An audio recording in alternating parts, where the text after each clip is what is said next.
नमस्कार दोस्तों, स्वागत है आपका लाइव चैनल पर। आज आपको जीवन की एक बहुत अनमोल सीख देगी, इसीलिए कहानी को आखिर तक सुने। दोस्तों, हमें इस कहानी से हमें यह सीख मिलती है कि इंसान चाहे कितना भी बुरा क्यों ना हो, वह बदल सकता है। चलो जानते हैं। बुद्धि स्टोरी से बहुत सालों पहले भारत में मगध नाम का एक राज्य था। वह राज्य बहुत ही संपन्न था। राज्य में एक सोनापुर नाम का गांव था, जहां के लोग अपना सारा काम दिन में किया करते थे।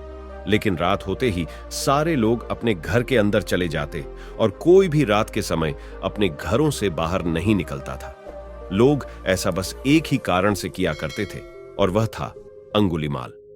अंगुलीमाल बहुत ही खतरनाक डाकू था, जो लोगों को लूट कर मार देता था।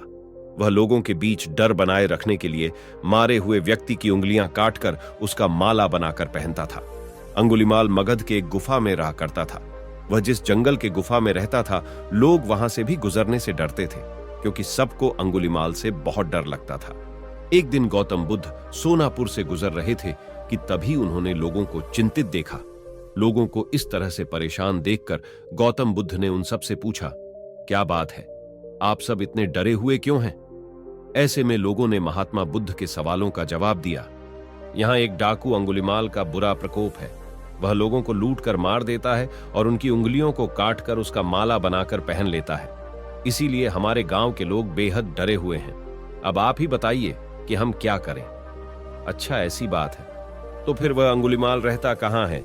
महात्मा बुद्ध ने लोगों से पूछा। ऐसे में एक व्यक्ति सामने आया और महात्मा बुद्ध को बोला, वह जंगलों में रहता है। जंगलों के अंदर एक गुफा है, जिसके अंदर अंगुलीमाल रहता है। ये सब सुन लेने के बाद महात्मा बुद्ध अंगुलीमाल से मिलने जंगल की ओर चल पड़े। सोनापुर गांव के लोगों ने उन्हें रोकने की बहुत कोशिश की, लेकिन फिर भी वह नहीं रुके और जंगल की ओर चल पड़े। जैसे ही वह जंगल के पास जा पहुंचे, तब अंगुलीमाल अपने गुफा में से निकलकर हाथ में तलवार लिए खड़ा हो गया। गौतम बुद्ध ने अंगुलीमाल को अनदेखा किया और आगे बढ़ चले। यह देखकर अंगुलीमाल बुद्ध का पीछा करने लगा। पीछा करते करते अंगुलीमाल जोर से चिल्लाकर बोला, ए सन्यासी, रुक जा। मैं तो रुक गया, तुम कब रखोगे? तुम अपनी यह हिंसा कब बंद करोगे? महात्मा बुद्ध ने कहा। ऐसे में अंगुलीमाल क्रोधित हो गया। फिर उसने गौतम बुद्ध से कहा, सन्यासी, तू मुझे जानता नहीं है। मैं इस राज्य का सबसे शक्तिशाली मनुष्य हूं। मैं नहीं मानता कि तुम सबसे शक्तिशाली मनुष्य हो, गौतम बुद्ध ने कहा।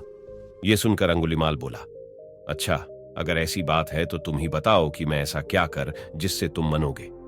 तुम जाओ और उस पेड्या में से 10 पत्तियां तोड़ कर लाओ, महात्मा बुद्ध ने कहा। महात्मा बुद्ध के कहने पर अंगुलीमाल ने वही किया। वह पेड्या के पास गया और उसमें से 10 पत्तियां तोड़ डाल आया। फिर बुद्ध ने कहा, जाओ, अब इन पत्तियों को वापस से उस पेड्या में जोड़ डाल दो। यह सुनकर अंगुलीमाल अचंभित हो गया और उसने महात्मा बुद्ध से कहा, यह कैसा बेहुदा मजाक है? भला कोई पत्तियों को तोड़ ढाकर वापस पेड्डाट से जोड़ ढा सकता है क्या? ऐसे में बुद्ध ने कहा, तुम खुद को सबसे शक्तिशाली कहते हो और इन पत्तियों को जोतधार नहीं सकते। अगर तुम किसी को जोतदाश नहीं सकते तो उसे तोड़ ढो मत। अगर तुम किसी को जीवन नहीं दे सकते तो उन्हें मारो मत। यह सुनकर अंगुलीमाल की आंखें खुल गई। वह बुद्ध के चरणों में गिर गया और उनसे माफी मांगने लगा। इसके बाद से अंगुलीमाल बुरे काम करना छोड़ दिया और वह महात्मा बुद्ध का शिष्य बन गया। इसमें 2 कहानी है शामिल किया गया है।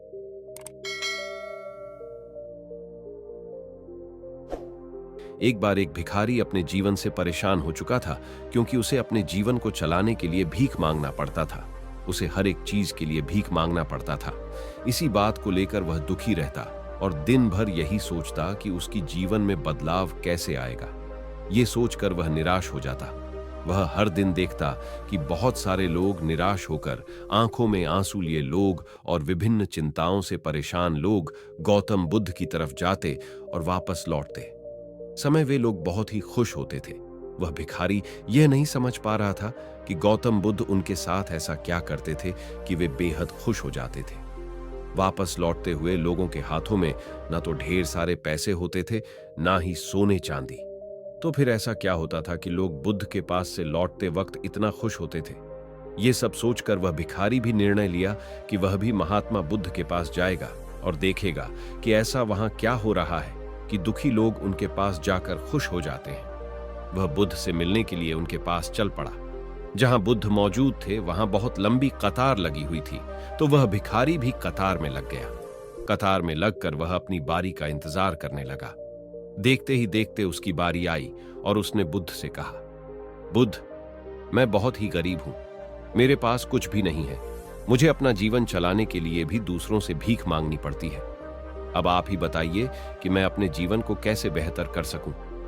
यह सब सुनकर बुद्ध ने कहा, तुम गरीब नहीं हो, तुम्हें ऐसा लगता है क्योंकि आज तक कभी तुमने किसी के लिए कुछ भी नहीं किया। सब सुनकर भिखारी के मन में एक आशंका दिया, ना ही अपनी आशंका को दूर करने के लिए भिखारी ने पूछा, मैं तो एक भिखारी हूं, मैं लोगों को दान कैसे दे सकता हूं और कैसे लोगों की सहायता कर सकता हूं? मुझे तो खुद अपना जीवन चलाने के लिए दूसरों से मांगना पड़ता है।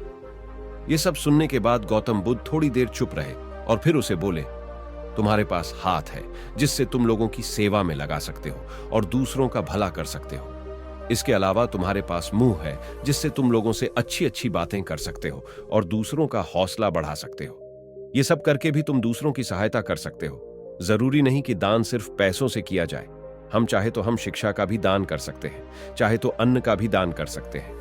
ऊपर वाले ने अगर किसी को पूर्णतः अच्छा शरीर दिया है तो वह गरीब नहीं है, वह बस दिमाग से गरीब है। उसे इस विचार से हटकर दूसरों की सेवा में लगाना चाहिए। बुद्ध की यह सब बातें सुन लेने के बाद वह भिखारी बहुत ही ज्यादा खुश हो गया और उसका मन अब संतुष्ट था।